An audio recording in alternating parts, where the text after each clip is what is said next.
access to virtually all the dailies as a clerical officer in the VC's office.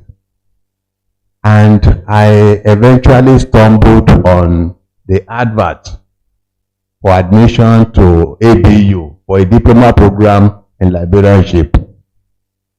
I then thought within myself, so I can go for a diploma program of just 18 months and come back to become a senior staff. So that was why I applied. Although ABU, like you know, is a northern university, they were reluctant to take the southerners.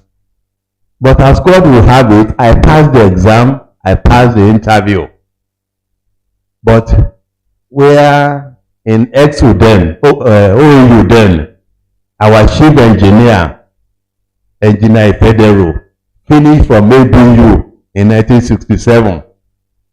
So I told him I've gained admission to ABU, but that I'm yet to receive my admission letter.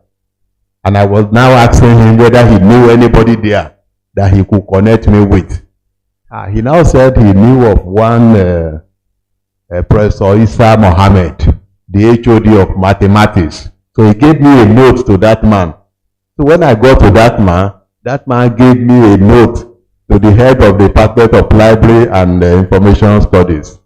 So when the man read the note, he said, wow, he spoke in Hausa and said, this is difficult because they do not normally want to admit Southerners. So when he said that, you know what I said? I said, Rankarede, Zekatimakeri me, then Sekoya Anamba. You know, I was in Kaduna from 1970 to 75. I lived with a brother who was a soldier. So I already understood Hausa language, Igbo language. So when he saw me spoke, he was somehow caught unawares.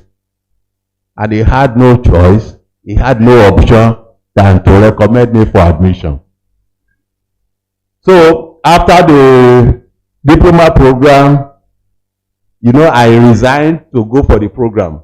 So by the time I finished, in fact, before I finished, they've already advertised for the position of a library officer, and I applied. Just it's a testimony of how God assisted me. Just to buttress what I told you initially, that with God, all things are possible. So I applied.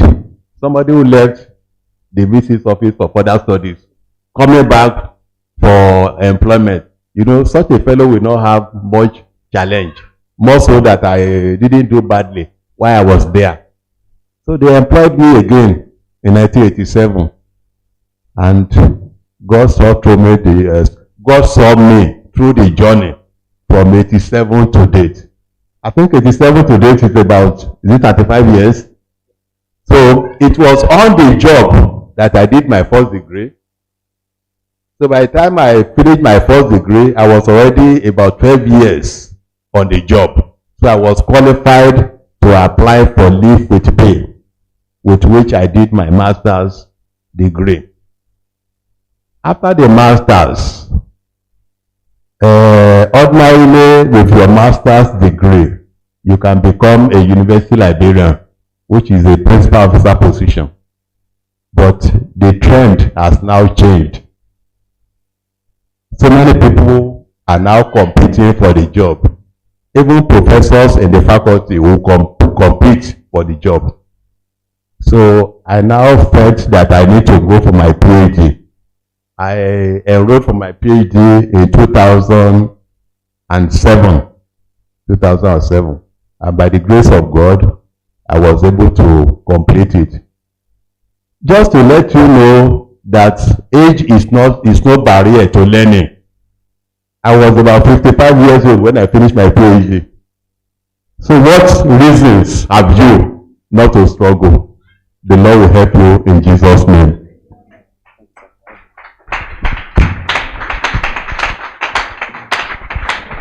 Morning, church.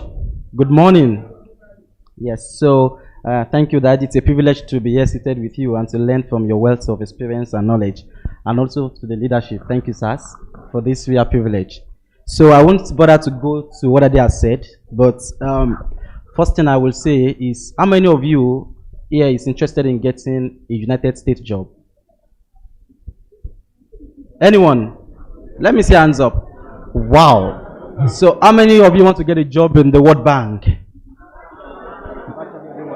So the next question I'll ask you is the present version of you now. Is it prepared for that position? Think about that. If you are given a World Bank job right now, will you be excited? You might be excited in getting the appointment letter, but if you see the responsibility, the duties that are assigned to you, are you sure you won't say, I beg? So think about that. Is the version of you right now prepared for the future they are talking about? Most times we get ourselves clouded with this, I want this, I want this, I want this, I want this. But are you sure you are really prepared for that? One of the verses of the Bible that I enjoy so much is Romans chapter 12 verse 11. It says, not slothful in business, fervent in spirit, serving the Lord. And one of the things that Daddy said was that when he got the opportunity to get admitted, beautiful bed by the way, that before he Lord have mercy. So he said he got admission and then he needed to increase his capacity to get employed and then to get to the next level. What did Daddy did? Daddy did something. He enrolled for a master's degree, right? And then he did PhD. That's telling us that your earning power in life is directly linked to your value. Now you see that thing is getting attraction right now. And that's the beauty of life. Because that guy came in here and looks as though he's the odd person out and you're looking at the bird. That's exactly the same thing that happens to you when you are unique in a place. People tend to focus their attention on you. And that is why Daddy mentioned that your learning in life is linked to your earning capacity in life. It's good to go to school. It's good to have education. But now a lot of people are getting educated by the day. So what will single you out is linked to your own growth.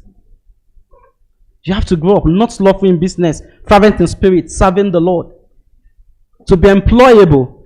Now, when I was in high school, I've been hearing this from our fathers and mothers. There is no job in Nigeria, right? And now you know that.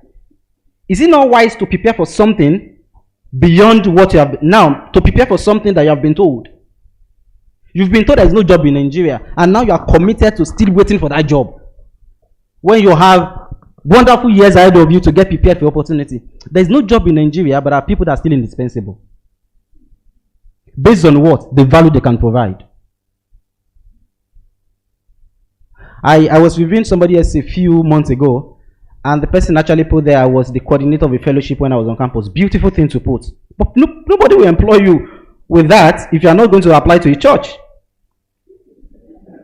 And if you are campus fellowship leader, do you put it there again that, okay, when we started 100 level, we were 100 in number. And in 500 level, we were 200 in number. I was able to organize so and this for the students. That sounds very interesting. Nobody cares how much you know until you can bring some. What value can you bring to the table? What can you do? What value can you bring to the table? Thank you, sir.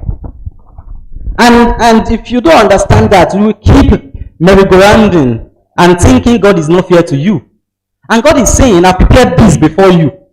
But you have not grown up to the version to embrace that thing.